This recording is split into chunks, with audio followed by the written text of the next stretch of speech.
So viewers, আজকে আমি কথা বলবো পর্তুগালের বেনাগেল কেভ নিয়ে, যেটি আলগারভে অবস্থিত।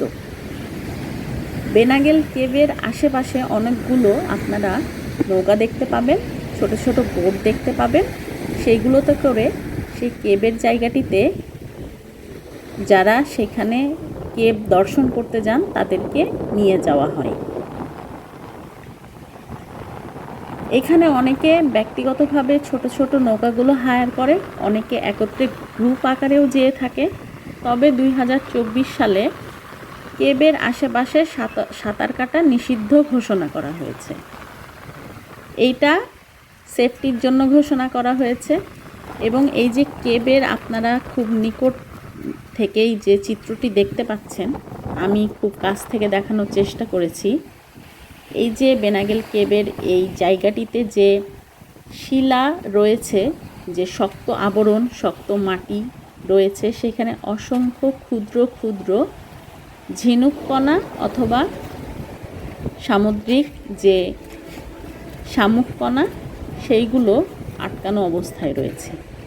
এবং এইখানে প্রত্যেকটা জায়গায় ওয়ার্নিং করা হয়েছে, সতর্ক করা হয়েছে, যেহেতু এই জায়গাটির যে কেবের যে দেয়ালের অংশ সেইটি অনেক পুরাতন, অনেক সময় সেটি উপর থেকে খুলে খুলে পড়ে যায়। এবং এইখানে যে ছোট ছোট টুকরাগুলো দেখা যাচ্ছে বালিতে অবস্থান করছে, সেই টুকরোগুলো কিন্তু এই দেয়াল থেকেই কোনো এক সময় খুলে পড়েছে। এখানে দেয়ালের বেশ কিছু জায়গায় আপনারা ডেঞ্জার ওয়ার্নিংয়ের যে পোস্ট লাগানো আছে সেটি দেখতে পাবেন। আর দেশ বিদেশ থেকে প্রচুর পরিমাণে দর্শনার্থী এখানে এসে থাকেন শুধুমাত্র এই জায়গাটির প্রাকৃতিক সৌন্দর্য উপভোগ করার জন্য। বোট যে ট্রিপটি আপনারা নিতে পারেন সেটি পার পারসন ধরা হয় 20 ইউরো। আমরা যেদিন গেছিলাম সেদিন আসলে সমুদ্রের যে ঢেউয়ের পরিমাণটা সেটা অনেক বেশি ছিল, বিধায় আমরা নৌকাতে করে যেতে পারি নাই কেব পর্যন্ত।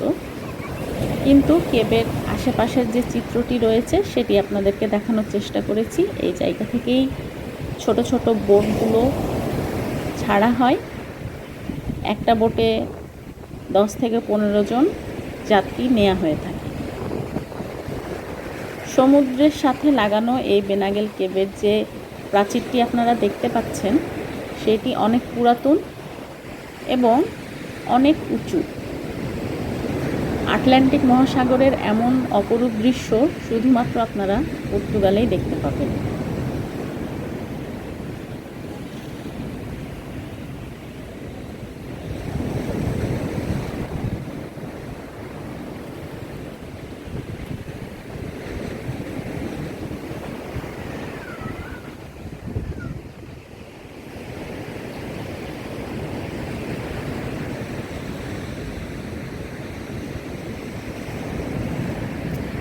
এখানে আমি একটা পাথরের টুকরা দেখাচ্ছি। এটা হচ্ছে বেনাগেল কেবের যে দেয়াল, সেই দেয়াল থেকে খুলে পড়েছে কোনো এক সময় এবং এটা অনেক শক্ত। যদিও এটা পাথরের টুকরো না, মাটি দিয়েই তৈরি, দেখতে কিছুটা সাদা পাথরের মতো। আমি আমার বাচ্চাদের নিয়ে অনেক এনজয় করেছি সে জায়গায় এবং সুযোগ পেলে আবারও যেতে চাই। আপনারা আমার ভিডিওটি দেখে অবশ্যই জানাবেন আপনাদের কেমন লেগেছে। এবং সুযোগ থাকলে অবশ্যই আপনারা বেনাগেল কেভ থেকে ঘুরে আসতে পারেন। আজকের মতো এখানেই বিদায় নিচ্ছি, আবার দেখা হবে।